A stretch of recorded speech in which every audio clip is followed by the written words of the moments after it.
Professor Ben, thanks for joining us again. Absolute pleasure, Lou. Okay, a couple of questions have been coming up, especially now during the time of COVID, etc. First one is breast reductions. We have many women who are calling in, they want to do breast reductions. Yeah. What do we do? Where do we go? So it's so important because I think, like yourself, I seem to get emails through on a daily or WhatsApps, I want a breast reduction. So let's look at a couple of things. So you can't really change your breast size. You can't diet your breasts away, okay? And some people have small breasts and some people have big, and a lot of people have breast asymmetry. So the one breast size is different from another, and you can get that to an extremes of at least 2 or 3 cup size difference.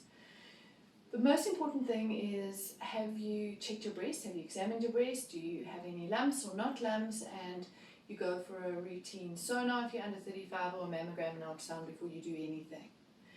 Critical about breast reductions is there's certain rules, whether you're on a medical aid or not medical aid. And the rule is that your BMI, your body mass index, should be under 30. Okay. So I often get asked, but I can't exercise because my breasts are so big.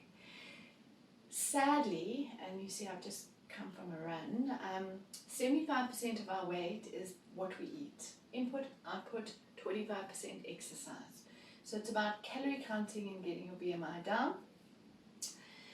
I think breast reduction is for a lot of people functional. And I'm not anti the concept of breast reductions at all. However, they are elective, okay? The next thing is you've got to look at the size of your breast and understand cup sizes A, B, C, D, E, F, and your around here is 32, 34, 36.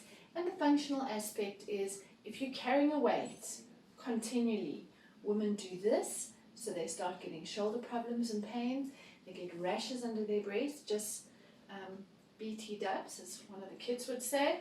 If you put a little bit of tea tree oil underneath or a little bit of mycota foot powder in your talc, that helps with those rashes. They then start getting back pain and headaches. So I do think big heavy breasts, there's a place for breast reductions. They're not for free, okay? And they should be done by a plastics and reconstructive doctor or unit with a proper assessment. So saying, elective surgery, which means around SARS-CoV-2 now, if you're wanting a breast reduction, don't come in, okay?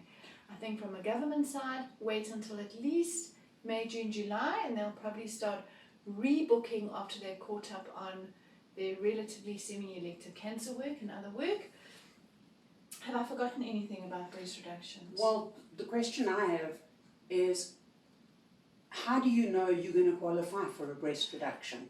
Because my A cup versus your A cup is going to be very different because I'm bigger than you. Yes. So what are the criteria? So I think that's why you have to be assessed, and each unit will have different criteria. But the general rule is a BMI under 30. We look at what we call your medical comorbidities. So it's not sensible to operate on people with lots of medical problems. People who are on ARVs can get very big breast development, and there are extremes on breast development such as gigantomastia, where we have massive breasts, and we see that in pregnancy, menarche when you start your periods, and menopause, but it's very rare, okay? So those would count as medical indications for breast reductions. I think young girls must be careful just going in for breast reductions. You want to wait until your breasts have stopped growing for at least 2 years if it's the same weight before you do it. And also remember, if you're going to have children, your breasts are going to grow again.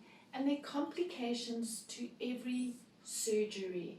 So do not rush in. Read that Winnie the Pooh, Managing Your Healthcare Crises, and understand the pros and cons and potential complications, such as areas of fat necrosis, wound breakdown, nipple areola sensation loss, inability to breastfeed, and I'm not saying this is always going to happen, but it may happen, and even loss of your nipple areola complex.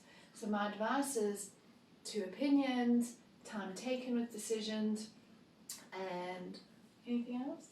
No, I think we've covered it. So Good. the gist of this is currently with our COVID situation, wait until level 1, Absolutely. and then if necessary get a referral from a doctor, Absolutely. and or phone in, see if there's a booking available Absolutely. before you just come into the clinic Absolutely. for a reduction. Absolutely, and remember, breast clinic at Helen Joseph, separate from plastics. You go to plastics for breast reduction, and the hospitals and the hospital finances all have their individual rules about who qualifies and who can be done. Thank you. Thanks very much.